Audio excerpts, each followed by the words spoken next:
Well, ladies and gentlemen, the first trade of the offseason has been made, and it's between Jake's team and my team. So, if you do not know, Duncan Keith has been sent to the Edmonton Oilers in exchange for Caleb Jones in a third round pick. There's supposed to be other stuff going in the deal. I'll let Jake talk about his opinions first, and I'll state mine. I'm a little kind of shocked that this already happened because Yeah. last episode we said that this trade's probably not going to happen until early August. But I woke up, it was like 11:30. You sent me a message saying that Bowman is killing your team. I was like, okay, so trade's probably not going to happen until like a month. Yeah. I fall asleep again. It's 1:30. I go on Instagram. I see Puck Empire with the Keith news. I'm like, oh no. I scroll down.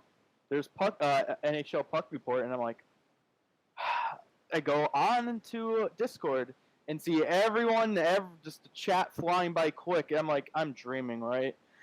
And it's crazy because I mean, Keith's been in the team for 20 years. Yeah, a I long mean, time. Hawks fans, we have to be sad at this. I mean, he's probably one of our best defensemen ever. I mean, 2 Norris, 3 Stanley Cups, 625 points. I mean, he's been so good for so long. I mean, look, 2002 through 2016? That's 14 years of good hockey, and just, I mean, you have to look at this in the business standpoint. I mean, getting rid of that just bad contract and not retaining everything is good on us. I mean, Yeah. we get to protect a good young defenseman, and we get Caleb Jones, who's probably going to get exposed because, I mean, even then, it's still a W. It's still a In my huge opinion. dub, especially Yeah, since you're getting back a third round pick. And like, I mean, that's what everyone's saying. They're surprised that Chicago didn't retain, or there wasn't like some sort of contract back to Chicago. And I think that's the main. That's where I'm pissed off about. I mean, I don't care about Caleb Jones. Like we were gonna expose him to Seattle no matter what. So at least you kind of get something back for him. And I mean, for the third round pick, I don't care about that. But the main point is that you don't like Chicago didn't even at least retain like 15 or 20% of Keith's 5.85. And I I mean, mean, yeah, I mean, it's just you guys have James Neal's contract, yeah, Cassian's contract, and now you Koskinen, have Keith's. it's I bad. mean, you guys have to buy out someone. You And have to. and that's why I kept thinking it was going to be Neal, because Neal and Keith's contract are pretty similar. I think it's like 10K apart. They both have 2 years remaining, so I thought the logical thing was that Keith would be traded for Neal, and Chicago would end up buying out Neal. But like I'm just so confused about what Holland's doing. Unless there's some other plan where he has a trade in place for Koskinen, and he does plan out to buy out Neal, which I mean, it certainly looks like it's going to be that. Well, I Um, mean, the original deal I saw was Keith for Jones and Koskinen in the third round pick. and like So I don't know why, either Koskinen is getting bought out or he's either going to be traded. and I just don't know why Kent Holland didn't do that deal. Like you're clearing out 4.5 million right there. Like I'm confused, and that's where I think the Oilers also really lost this trade. It has to do with the Keith contract at 5 mil. Now, there was one thing I heard that Keith may retire 1 year into his contract with Edmonton, which I don't know if that makes so much sense, but there's a lot of rumors right now. But like, geez, like I get it, you want to replace Oscar Clefbaum, but Duncan Keith is not the guy to do that. And I Yeah, get Keith is Keflam's like 29, 30, 29, and yeah. and Keith is going on to 38 years old. That is a big downgrade. And I mean, I get it. He played top pairing minutes on Chicago, a young team, but I mean, I just don't know, man. Maybe we're all wrong. Maybe this could somehow turn good for the Oilers, but I doubt it. And if I mean, yeah, I mean Keith's just going to be a mentor. yeah, I mean, he's not really a good mentor to the kids in Chicago, but uh, but I mean, if Chicago does end up exposing Jones, which looks like the case because they have to protect Stillman, they probably re-signs Zadorov, and they got Murphy to protect. So I mean, it's still pretty likely that Jones will end up as a Kraken. But I mean, Yeah, it's just a great. I mean, it was just great that Chicago got back anything for Keevan. they didn't have to retain because now they can make a big splash like a Dougie Hamilton, or maybe Seth Jones. Oh, don't even. I will voice my opinions once it's actually official that Seth Jones is on this team. Because I'm honestly, like, I'm scared. I'm really scared of what we could give up.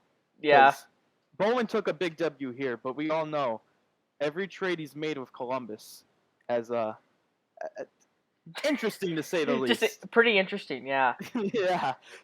Yeah, but I'm just surprised that the deal got done so quickly because I remember a couple of days ago it was just rumors that it wasn't going to happen. And the fact that because since Chicago didn't want to retain or take back a contract, Edmonton was just going to step away. But I mean, no. I don't know. I feel like they rushed the deal because it made because like even this morning the word was, yeah, I doubt this gets done. And 30 minutes later, Frank Cervalli and Friedman were like, yep, done deal. Jones and a third for Keith. So I don't know what changed. Maybe, like, I don't know what changed. It's weird. I mean, to be honest, it is one of the two worst GMs in the league making a deal. Yeah. I mean, I'd argue that Holland's not even AHL caliber, but that's another topic. Yeah. I But, sent you something on Discord. oh, God. Charlie. but, I get it. I mean, Keith has that experience. I mean, Edmonton's still a young-ass team, and you kind of want them to get that, cup champion, get that experience in the locker room. But, I mean, at that price point, I don't know if it's worth it, man. Like that's, I mean, what, $5 million for a third pair defenseman? I mean, you'll probably play second pair. Like, I don't know. And I wonder if this hampers the Larson negotiations. Like, I have a feeling the Oilers are going to make another move or two in the incoming weeks because we're only 9 days away from the expansion draft. And I mean, it would have made sense if this deal was made after, but it was made before. So I'm like, is there something else here? And the trade's not officially announced because it's taking so long too. It's like, yeah, because I think it was Ben Pope who said that there's other pieces going into the trade. And it's minor pieces too. And I was so like, yeah, someone like Reese Johnson from the Hawks going through because I mean, he's just a career AHLer. Yeah, but that's the part that scares me. Because knowing Ken Holland, it might be like Tyler Benson and like another pick. I'm like, I saw someone say like, "Oh, Tyler Benson's coming to the Hawks too." He better not.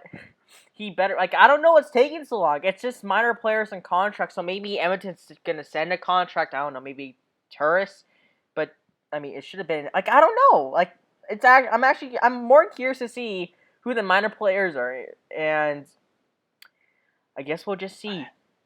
We just have to see because I mean, this has been taking like 2 hours. Yeah, and I'm on Twitter right now. I'm refreshing my I've been feed. refreshing Twitter and then I just see the fake team pages.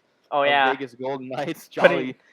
Golden Knights have acquired Jack Eichel from the Buffalo Sabres. You also have signed Alec Martinez off. Wait, you also signed. Okay, whatever. But okay, that makes sense. But yeah, we'll see what happens. If there's any updates, I guess we'll come back on and add it to the video. Yeah. But that's just our first impressions of it. For me, I mean, it's pretty obvious Chicago won the deal. I give it around an A- for them. I think for the Oilers, they get a C-. It's definitely a D. Yeah, it's around there for sure. A D, a C-. But I mean, we'll see what happens. Like I'm gonna still be cheering for Duncan Keith. I mean, I respect him as a player. He's one of the best NHL defensemen in the last, 15 years, especially. So we'll see how he does here. And I mean, once again, good for Chicago, man. Just get rid of that $5 million. That's huge. But we're gonna get Seth Jones. Let's go. Yeah, baby. I mean, speaking of Seth Jones, there's rumors that he might get $9 million. So, you get rid of $5 million, you just spend 9 of it on Seth. Yeah, I know the Columbus Insider said, that could be like Reichel, Suter, and Bodine going to Columbus. Yeah. And it's just we're getting rid of like most of our future for someone who's not even the best defenseman on the market. And actually, not even the best defenseman on Columbus, by the way. Yeah, not even I'd argue he's like the third best, but I mean there is one thing though. Let me try to find it, but it's about Seth Jones. It was I think Freeman won on the radio station just a couple moments ago, and he said that Columbus is gonna ask like a lot for. Oh, Jason Gregor made a little announcement. Oh, I think it is unlikely that they protect DeHaan based mainly on his contract. I think they will protect Stillman, Zadorov along with Murphy. Maybe they protect Jones over Stillman, but I think it will still be Stillman. that was Ben Pope. Ben Pope. Well, there you go. It looks like Jones is gonna still end up being a Kraken. So I mean that's another L for Edmonton. That Jones is just gonna go back into your division. Oh man. So they're pretty much getting Keith for literally nothing. Nothing. You know. Ouch.